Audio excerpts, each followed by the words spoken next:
Saya kira persidangan pemilu ini sudah kita lihat bersama secara terang benderang karena ada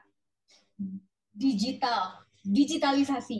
Jadi temuan teknologi digital itu memang baiknya adalah bisa membuat persidangan itu berlangsung secara transparan sehingga kita bisa melihat akuntabilitasnya.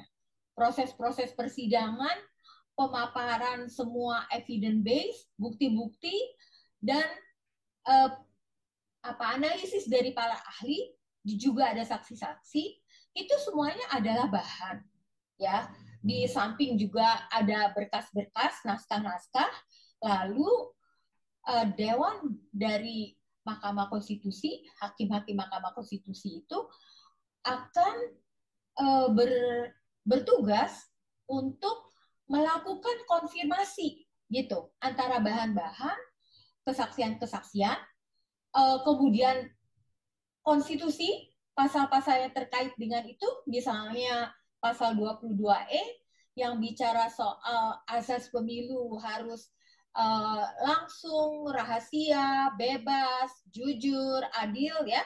Nah, itu semua di cross check gitu. Dikonfirmasi ya, seperti kita kalau penelitian itu data dan teori itu dikonfirmasi, dianalisis, lalu harapan kita hakim Mahkamah Konstitusi itu akan keluar dengan hasil yang betul-betul mencerminkan independensi dan juga yang penting adalah ada terobosan-terobosan baru di dalam putusannya sehingga putusannya itu bernilai landmark gitu ya, akan memberikan keadilan, akan memberikan memenuhi apa yang dikehendaki oleh konstitusi yang mengakomodasi suara-suara dari kebenaran dan keadilan yang hakiki gitu.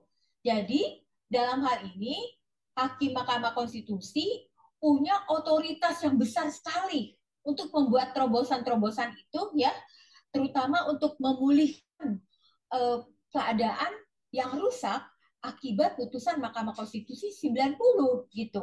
Jadi yang kalau dalam bahasa konseptualnya itu Mahkamah Konstitusi itu diharapkan melakukan analisis dan pertimbangan dan putusan yang melampaui analisis doktrinal ya. Jadi panduannya adalah pasal-pasal terkait dengan pemilu dan kehidupan berbangsa dan bernegara di dalam konstitusi. Lalu semua yang tidak tidak berkesesuaian dengan itu bisa dianulir, bisa diderogasi oleh hakim Mahkamah Konstitusi.